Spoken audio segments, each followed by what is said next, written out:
হুজুর বিয়ে করলেও দোষ, হুজুর বিয়ে করে না এটাও দোষ, হুজুর দেখতে সুন্দর এটাও দোষ, হুজুর দেখতে বেশি স্মার্ট না এটাও দোষ, হুজুর খায় কম খাইতে পারে না দোষ, হুজুর খায় বেশি এটাও। অনেকে বলে হুজুর আপনি বেশি ইংরেজি বলেন এটা আপনার দোষ।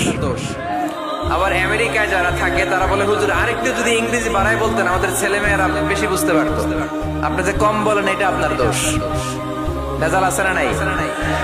সব ভেজাল থেকে আল্লাহ তুমি এই জাতিকে নির্ভেজাল করে দাও। আর অল্প কয়েক মিনিট ডিস্টার্ব করো না। তো আল্লাহ তিন ভাবে আমাদের দোয়া কবুল করে। পদ্ধতি নাম্বার 1, চাওয়া মাত্রই দিয়ে দেয়, বলে হ্যাঁ দিব তো দিয়ে দেয়, আমরা খুশি। পদ্ধতি নাম্বার 2, আমরা চাই আল্লাহ এটা দাও, আল্লাহ তখনও বলে ইয়েস দেব, কারণ না বলে ফিরিয়ে দিতে আল্লাহ জানেন দেব, তবে সাথে সাথে দেন না, লেটার অন, দেরি করে। কখন দিলে আমার জন্য ভালো, এটা আমার চেয়েও ভালো জানে কে, দেরি করে দেয়। পদ্ধতি নাম্বার 3, আমি চাইলাম আল্লাহ এটা দাও, আল্লাহ বলে ইয়েস দেব, সাথে সাথে দেয় না, দেরি করেও দেয় না। এটা কিয়ামতের ময়দানের জন্য তিনি রেখে দেয়, যাতে ওই দিন বিপদের কালে এই দোয়ার বদৌলতে তিনি আমাদেরকে বাঁচিয়ে দিতে পারে। তাহলে যে এত এত দোয়া করি লাভ আছে না নাই?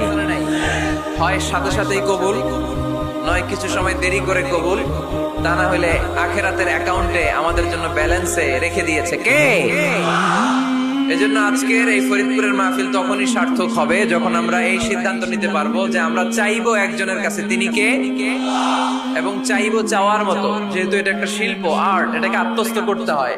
চাওয়ার মতো চাইলে এটা কখনো মিস হয় না।